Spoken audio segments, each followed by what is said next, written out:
Hi, I'm Joy Bhattacharya. I have spent the last 2.5 decades working in Indian sport in some capacity or the other. I started off as a broadcaster with ESPN Star Sports and TWI, then moved into working with teams with the Kolkata Knight Riders in the IPL, then creating and making international tournaments for the FIFA, the Under-17 World Cup, and then doing a volleyball league of my own in India. And today, over these 2.5 decades, what I've learned, I'm going to discuss with you guys what we call the market in Indian sport. Today we're going to look at a few things, but most of all we're going to try and understand why Indian sport is where it is, the systems that have developed, the good things about Indian sports and the problems that we are facing, and how we can work towards doing something about it. So let me start with something which has nothing to do with India, and I want to talk about the United States of America. And the reason I bring it up is that if you look at sporting cultures around the world, the single most successful sporting nation in the world is the United States of America. It has won more Olympic gold medals than any other. It has been the most successful in many, many Olympics games. And not just in Olympic sport, in other sport as well, it's fairly dominant. So the question we have to ask ourselves is, how do they run their sport? So the first thing that strikes you is, that how many people are there in the Ministry of Sports in the United States of America? And the answer is zero, because the United States of America does not have a Ministry for Sports. They have a US Olympic Committee that selects Olympic teams, but as far as the rest of the market is concerned, it is completely driven by the market and the economy. That means the NBA is the most successful basketball league in America, but it is by no means the only professional basketball league in America. There are 7, 8, 10 other basketball leagues running in America. It's just that this is the most successful one, and no one league has a right to stop or dictate how the sport is played in the country. And that gives what we call an unexpected and a great amount of robustness to the system. Because when you have a free market like that, it's the market forces that dictate that the best teams, the best players make the best league.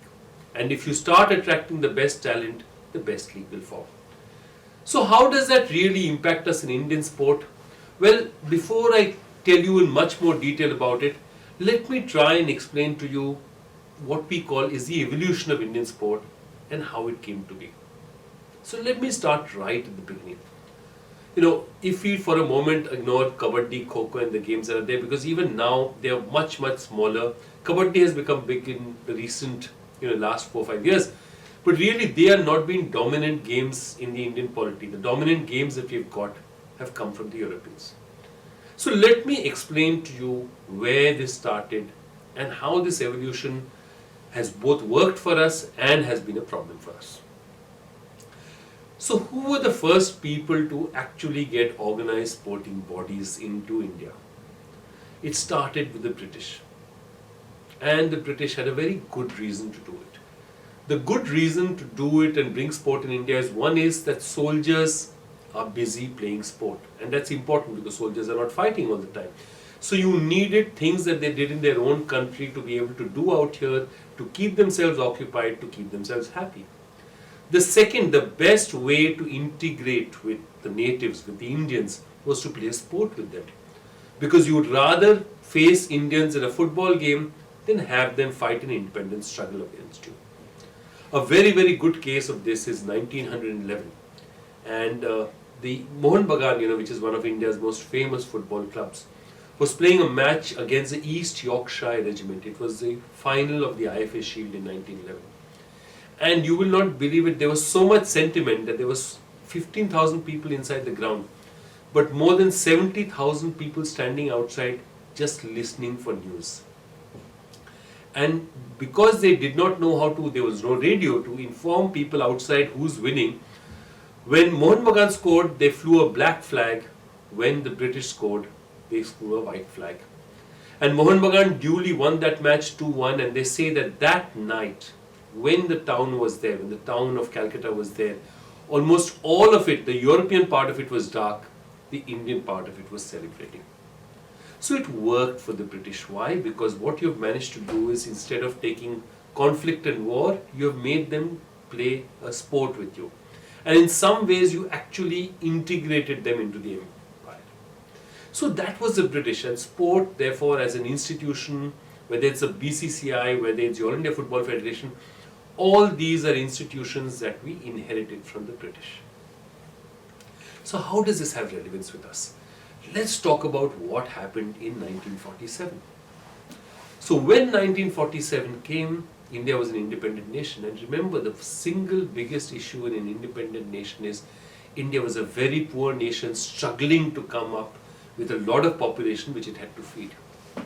So what were our main issues? Our main issues were roti, kapda, makan. We had to feed people, we had to give them a roof over their heads, and we had to fight and save our borders from neighbors and all our other problems. So sport played a very small part in all this. So who in independent India had the ability to be able to run and be able to play sport or organize sport in that time? The only people who had the leisure and money to do it were the Maharajas.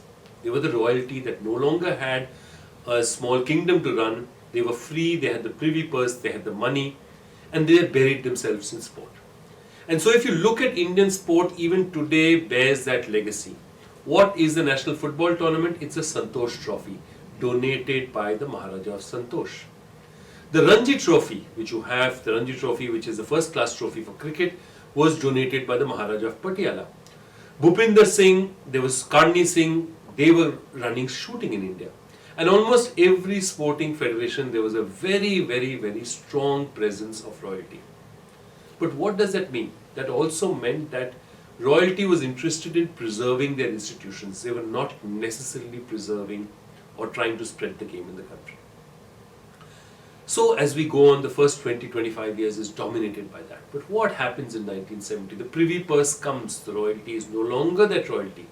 They no longer have the money perhaps to be able to run it, and independent India is now finally getting over its colonial legacy. And the next group of people who start running it are the politicians. You will ask yourself, why do politicians want to play a part in India's sporting culture? And the truth was, political favor was one way of giving favors to your people. I'll give you a small example. If in the United States, if in India you had to go to the United States in the 70s, because of the kind of foreign exchange we had, an average citizen could not buy more than $20 worth of foreign exchange. They could not actually go. So when I make somebody a part of, say, a sports federation, they have the right to travel on that, and then the government creates the foreign exchange to do it. So the politician came second, and with the politician after that soon followed the bureaucrat, because these were postings that were convenient for them. And if you look at it, even today, in 1971, I remember that it was a time that in December, we fought a war against Pakistan, Bangladesh became independent, and a lot of things happened. India won a cricket match in England and the West Indies, and a young man became the head of the Indian Archery Federation, Mr. Malhotra.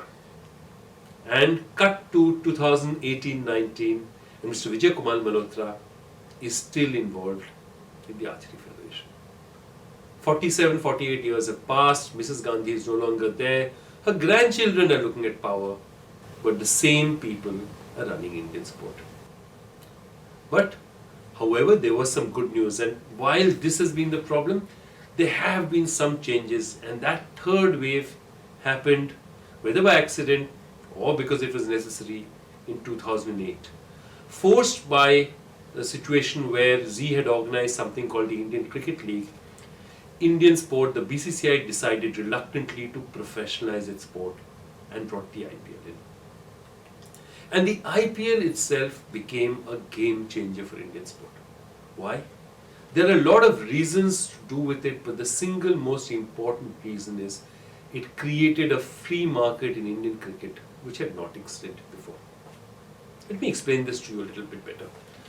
Before this, when you were ever playing for India, before this, if you were ever playing for a state, the person who was the selector in the state controlled your future. If he did not like your face, you would not play for the state. If he happened to have a relative who's needed to have a place and that place was conflicting with yours, bad luck. And the opportunities for going to some other state and playing were very difficult, because they would ask you, why are you not playing in your state? So there was a player who first came in the first year of the IPL in the Kolkata Knight Riders. There was a player called Ashok Dinda who came to the nets. Ashok Dinda had played a couple of matches for Bengal, but then had fallen foul of the selectors and was no longer regarded for the last couple of years as a prospect. He was playing club cricket for a club called Kalighat in Bengal in the CAB league, and that's all he was doing. But he was fast, he was accurate, but he was no longer able to get an opportunity to play for the state.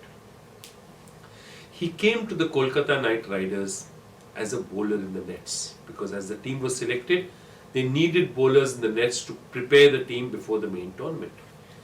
And seeing him, the coach was so impressed that he called him every day as a bowler. And after that, Ashok Dinda, John Buchanan asked that Ashok Dinda become a part of the KKR squad. And not only did he become a part of the KKR squad, he became a part of the first 11.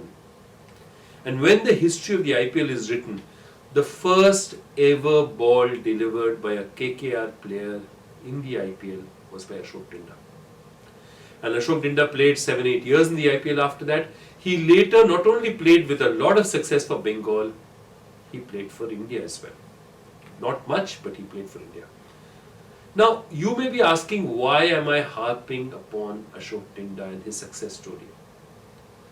It's not because that his success story is unique, it is because the path of his success broke what was the monopoly of the market in India, the cricket market in India. Before this, a state selector could control who he was picking and not picking. But what happened as a result of the IPL was, if Ashok Dinda bowled well enough to play for an IPL team, immediately there are millions of Indians who are watching him play, and they would ask, why is this player who's good enough to play in an IPL where there are only 8 teams is not good enough to play in a nation which has 30 states? Why is he not good enough to play for Bengal if he's good enough to play in the IPL? And therefore, that selector no longer had an opportunity for turning around and saying, I control your future, Ashok Dinda. If I want, you will play. If I don't want, you don't play. So that has been the single largest success of not just the IPL, but of every private league that has followed.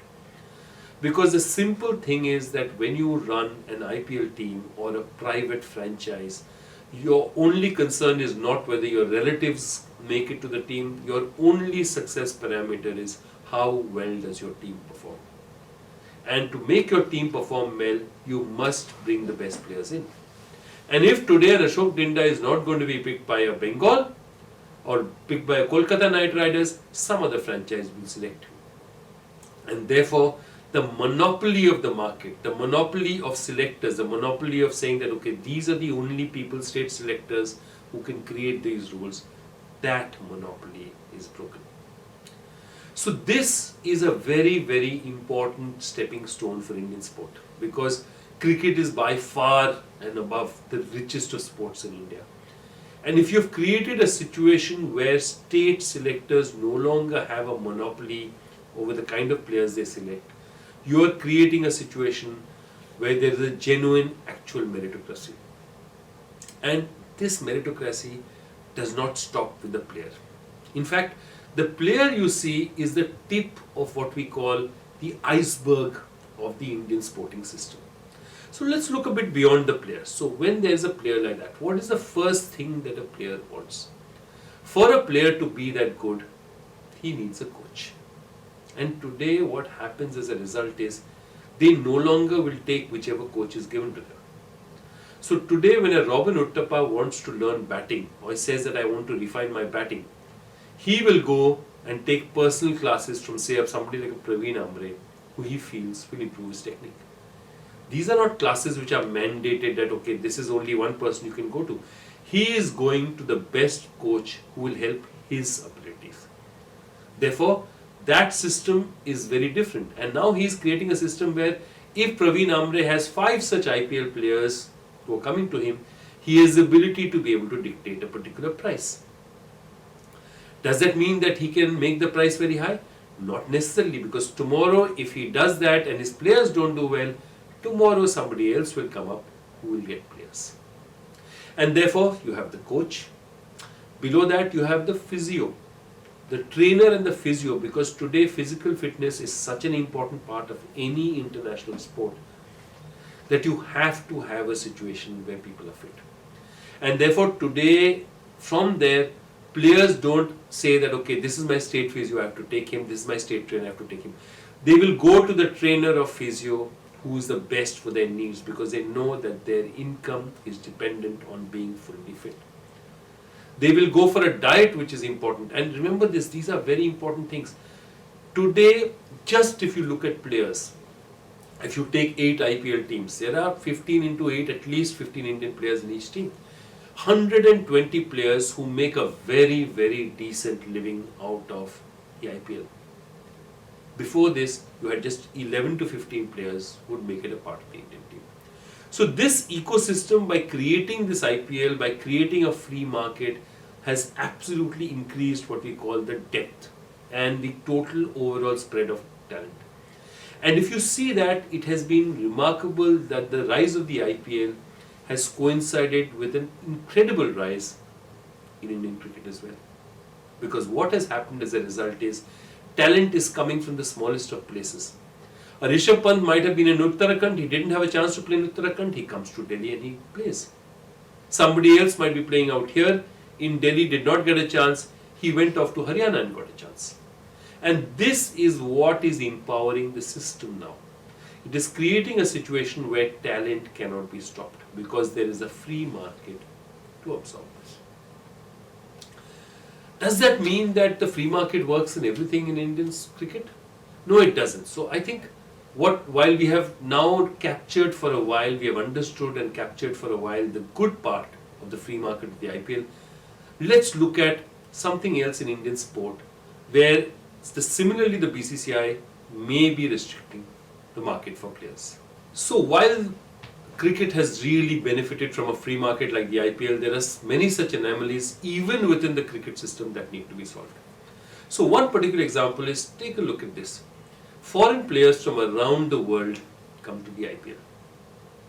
But no Indian players really go outside and play in foreign leagues abroad. They do once in a while, far in between. Sometimes people get permission to go and play in Bangladesh for a couple of matches. But you don't see Indian cricketers performing in the Big Bash League. You don't see Indian cricketers performing in England in the 100 ball. And there's a reason for it. The BCCI does not allow players to play out there. Now, what is the reason that is put forward for it? I think there is a reason which is given, which is an economic reason. They're saying, by doing this, we are creating an exclusivity, that if you have to see Indian players, you'll only see it out here. And if an Indian player wants to go abroad and play, he needs to retire. So a case in point is, if you see in 2019, Yuvraj Singh announced his retirement just so that he could go and play in the Canadian Premier League. Because while he was still a serving player in India, he could not go and play in a league abroad, because the BCCI would not get the NOC. Now you may say that the BCCI has a commercial motive behind it, saying preserving the exclusivity of its league. But where is the problem lie? The problem lies in the fact that IPL is just one T20 tournament in the world, and there are many good T20 players in India. Their opportunity for plying their trade in countries around the world is what might make their future secure. So today, if an Indian cricketer could play the IPL and then go and play in the Big Bash League, or go and play professional cricket in other parts of the world, he could make a far better living for himself and his family. So by stopping that, it is a restraint of trade. Now is that something that the BCCI can look at? I'm sure it can, because I think it is important for us to make sure that the market and the exchange in the market cannot be a one-way process. Because if that is the situation, at some point in time other countries will say, we cannot keep sending players to India when India will not reciprocate. So those are things that we want to talk about, and while there are many successes in Indian cricket, these are things that we need to think about as some of the systemic issues that need to be solved for the future. But we were talking about cricket. Let's also talk about overall the basic issues of Indian sport. So I think one of the basic issues, and it comes to us, all of us who work in sport are asked one question, and I've been asked this question since the mid-90s. that despite having a billion people, how come we do so little in sport? And that question has only changed in the last 25 years in one way. From 1 billion people, we have become 1.3 billion people, but the essence of the question has not changed. So let's try and understand what are the problems that beset this system. The first single problem is that there is no one authority. What do I mean by that? So you have a ministry of sports, okay? A ministry of youth affairs and sports. It's not even only just a sports ministry, who has some amount of ability to be able to fund national teams. Technically, they were created just to make sure national teams were made, because the money in sport is supposed to be a state subject. So the actual money was supposed to be spent by the states. The only job of the Ministry of Youth Affairs and Sports was to actually try and make sure national teams were well trained. Now, what has happened as a result of that? You have a Ministry of Youth Affairs and Sports which does not have much funding at all. And in fact, if you look at it as compared to ministries like oil or corporate affairs or defense, it's absolutely very, very small. And that gives you a sense of the importance of sport versus other things in this country. But the other problem is that they are not the nodal ministry. You have states out there, and you have the Indian Olympic Association and a whole set of national federations. Now look at these national federations. They are elected bodies. Who are they elected by? They are elected by state representatives. But when the national team is made, then the government gets involved. Wait, there's one other problem. Who owns the facilities for Indian sport? The only major investment made in facilities in Indian sport is by the Sports Authority of India, which was created in the 1980s to make sure that we had good athletes for the Asian Games. So now what do you have a situation? There is one body controlling facilities, which is Sports Authority of India. There is a different body, the Ministry of Youth Affairs and Sports, loosely tied with the Sports Authority of India, but not the same, who is deciding national teams or how to put together camps or how to fund money for national teams. And you have all the national sport associations who basically owe their allegiance to the Indian Olympic Association and to the National Olympic Committee. Now what that means is that it's a very, very tangled web. Whenever an Indian sports team does not do well, the federation blames on the fact that the Ministry of Youth Affairs did not support them. The Ministry of Youth Affairs blames it on the fact that the federation gave teams late. And both of them blame the fact that SAI did not give them enough facilities. There are not enough facilities to have. So what have we created? We have created a complicated structure of situations where at any one point you cannot hold a single one of these components responsible for success or failure. And as we understand, the only way a free market operates is that the person who has the power to make decisions must also take responsibility for his or her decisions. So this conundrum of Indian sport is what we need to solve to move forward. One of the ways that we are becoming liberalizing is the fact that all these sports are having their own leagues. And as these leagues grow larger and larger and they grow stronger and more vibrant, this need for policing from the center or policing by the states is gradually going to erode, just as it has during the IPL. And that is the way forward for Indian sport. Because the more we have a situation where it's less about policing and more about market forces, the better of a chance we have in Indian sport to do well. So if you look at Indian sport, that is why you'll see one shining fact. Other than Indian hockey, India has never done well in team sport. Most of our medals are individual sport. Have you asked yourself why that is? There's a very simple reason. An individual can rise very easily despite the system, because it needs one or two mentors. A PV Sindhu was at the right age, was born of a family of players. Both her parents were international volleyball players. They got her into badminton early enough. She was fortunate enough to get with Gopi Chand early, and she was created. She was not created because there was a robust system in place all around the country. She was created as an anomaly, as somebody who suddenly got the advantage of the system. Which is why you will see that almost all success in India, especially in international arenas, comes from individual sports. So there are many systemic issues that we need to look at. There are many systemic issues that we need to solve. But most of all, we have to make sure that this tangled mess between national federations, state federations, the Sports Authority of India, the Ministry of Youth Affairs and Sports, all this gets solved so that the people who are taking decisions are also responsible for their decisions.